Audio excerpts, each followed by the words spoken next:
और मैं इन कलर्स को सेपरेट करके आपको बता सकता हूं कि वाकई में ये तो रेड, ब्लू और ग्रीन लाइट्स थे जिनको मैंने एक पॉइंट पर फोकस करके व्हाइट लाइट बनाई हुई थी।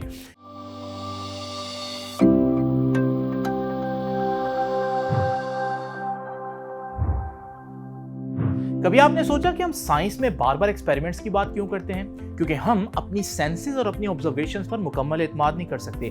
ये हमें धोखा देकर गलत नताइज तक पहुंचा सकती हैं। फॉर एग्जांपल, इस स्क्रीन पर आपको एक व्हाइट लाइट नजर आ रही है जिसके बारे में आप लोग ये सोच रहे होंगे कि एक सिंगल कलर लाइट है या सिंगल वेवलेंथ वाली लाइट है। दूसरे अल्फाज में एक मोनोक्रोमैटिक लाइट है। लेकिन जब मैं इसके रास्ते में कोई ऑब्स्टेकल रखता हूं तो उस ऑब्स्टेकल के कलर शेडोज का बनना ये बता रहा है कि असल में ये सिंगल कलर लाइट नहीं बल्कि इसके अंदर बहुत सी वेवलेंथ या बहुत से कलर्स मौजूद हैं। दूसरे अल्फाज में ये व्हाइट लाइट एक मोनोक्रोमैटिक नहीं बल्कि एक पॉलीक्रोमैटिक लाइट है। और मैं इन कलर्स को सेपरेट करके आपको बता सकता हूं कि वाकई में ये तो रेड, ब्लू और ग्रीन लाइट्स थे जिनको मैंने एक पॉइंट पर फोकस करके व्हाइट लाइट बनाई हुई थी।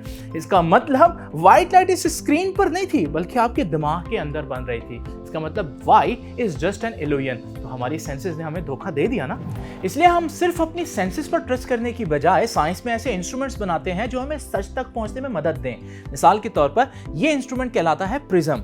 और प्रिज्म ये बता सकता है कि कौन सी लाइट मोनोक्रोमैटिक है और कौन सी पॉलीक्रोमैटिक। जैसे जब मैं व्हाइट लाइट इस प्रिज्म में से पास करता हूं तो व्हाइट लाइट अपने कंपोनेंट्स में डिस्पर्स होकर ये बता रही है कि व्हाइट लाइट मोनोक्रोमैटिक नहीं है बल्कि ये पॉलीक्रोमैटिक और बहुत सी वेवलेंथ्स इसके अंदर मौजूद हैं।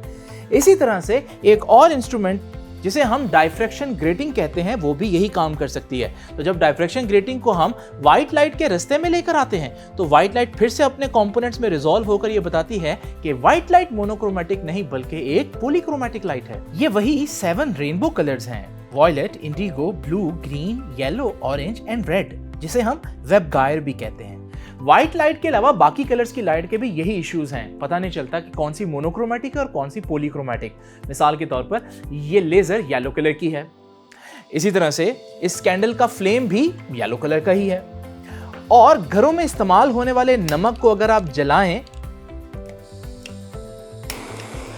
तो उससे बनने वाला फ्लेम भी येलो कलर का ही है। और इसी तरह से अगर आप इस लाइट को देखें तो ये लाइट भी येलो कलर की है। तो मुझे अब कैसे पता चलेगा कि इन सारे येलोस में से कौन सा पॉलीक्रोमैटिक था और कौन सा मोनोक्रोमैटिक? बिल्कुल सही कहा, डायफ्रैक्शन ग्रेटिंग से।